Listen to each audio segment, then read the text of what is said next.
Bismillahirrahmanirrahim. Nous sommes encore une fois en compagnie du Coran, en compagnie de ce livre qui nous parle. Qui nous parle parce qu'au fond nous le lisons comme s'il nous était révélé à nous, à titre personnel.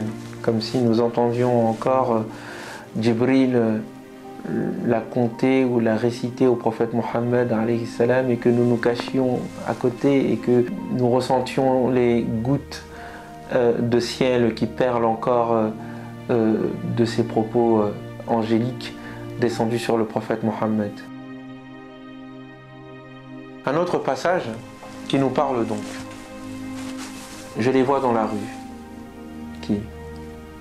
Les serviteurs du tout miséricordieux. Ce sont des gens, des femmes et des hommes dont les caractéristiques font que du tout miséricordieux ils sont proches et que leur attitude quotidienne ne vise qu'à s'approcher du tout miséricordieux. Et que croire, avoir la foi en tout miséricordieux, c'est porter cette miséricorde en soi et la voir ensuite se déployer dans notre attitude, dans notre intimité, dans notre relation, dans nos interactions, dans nos souhaits. Wa ibadur Rahman, nous dit le Coran. Et les serviteurs du tout miséricordieux, ce sont des personnes qui sur terre marchent avec douceur. Montre-moi comment tu marches et je te dirai qui tu es. Tu marches comme tu es. Quelqu'un qui est plein d'orgueil en son âme, cela se voit dans l'attitude de son corps. Et on les voit aussi dans la manière dont ils répondent à ceux qui les interpellent, aux ignorances. Aux ignorants. Donc comment tu marches et comment tu parles. Et lorsque les ignorants leur adressent la parole, leur déversent leurs discours, font des caricatures, ils disent salam. Ils répondent par la paix. Oui, la miséricorde, la douceur en marchant, la paix en parlant. Comment tu parles? C'est comme tu pries. Comment tu marches?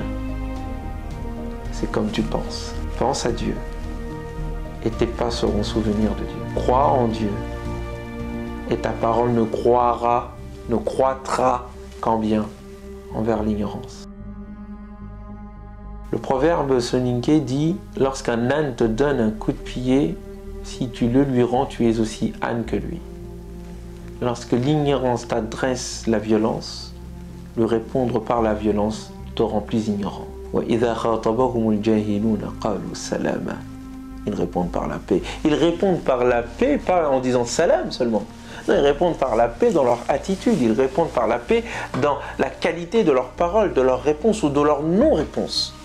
Elle est paisible. Elle est paix parce qu'il y a la confiance de la miséricorde qui est en nous. Et les serviteurs du tout miséricordieux, après les avoir observés lorsqu'ils marchent dehors, après les avoir observés dans leur attitude quant à l'ignorance et leurs propos, je les vois dans la façon dont ils passent leur nuit. Montre-moi comment tu passes tes nuits et je te dirai qui tu es. La nuit n'est pas faite pour dormir. La nuit est faite pour se reposer et se souvenir. Tu te donnes du temps pour te reposer et te souvenir pour mieux adorer et travailler la journée. Il faut donner à ces nuits des moments de recueil. Ne pas passer toutes ces nuits à dormir. Ne pas passer toutes ces nuits à veiller dans la futilité. Prendre du temps de plaisir pour soi, prendre du temps pour dormir et aussi prendre du temps pour approfondir sa réflexion, pour lire le Coran, pour prier, mais pas que pour prier, parce qu'il a dit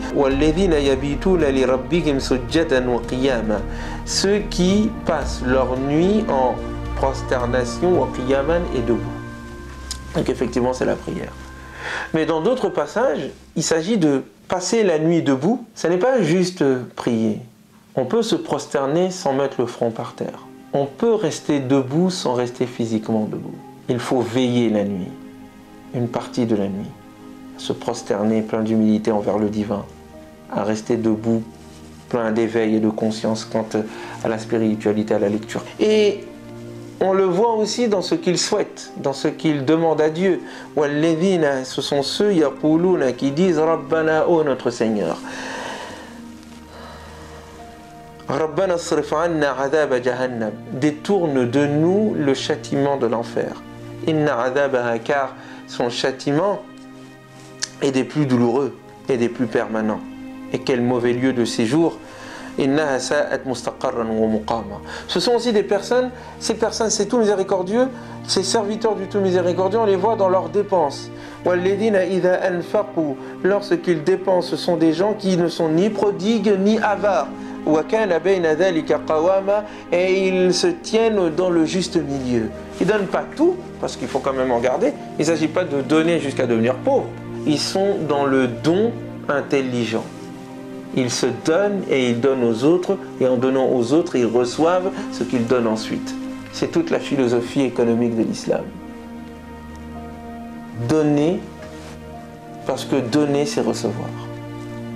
Et donc, il y a de la miséricorde, il y a le souvenir du tout miséricordieux, non pas seulement lorsque l'on marche, non pas seulement dans la manière dont on parle, non pas seulement dans ce que nous faisons de nos nuits, non pas seulement dans ce que nous demandons au divin de protection, mais dans ce que nous dépensons. Comment adores-tu Dieu dans la manière dont tu dépenses? Et la manière de dépenser, c'est donc calculer ses dépenses, c'est donc être un bon gestionnaire, ce n'est pas gaspiller, ce n'est pas être avare aussi, car celui qui est avare, radin, ne sentira pas le paradis.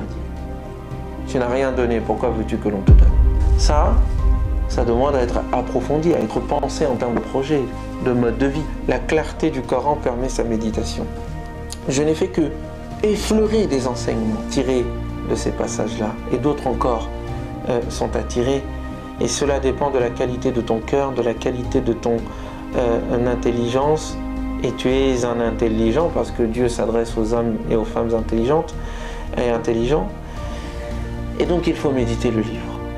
Que la miséricorde de Dieu t'accompagne et qu'il fasse que toi et moi soyons de ceux qui marchent doucement sur terre et qui répondent à l'ignorance ambiance par un message de paix.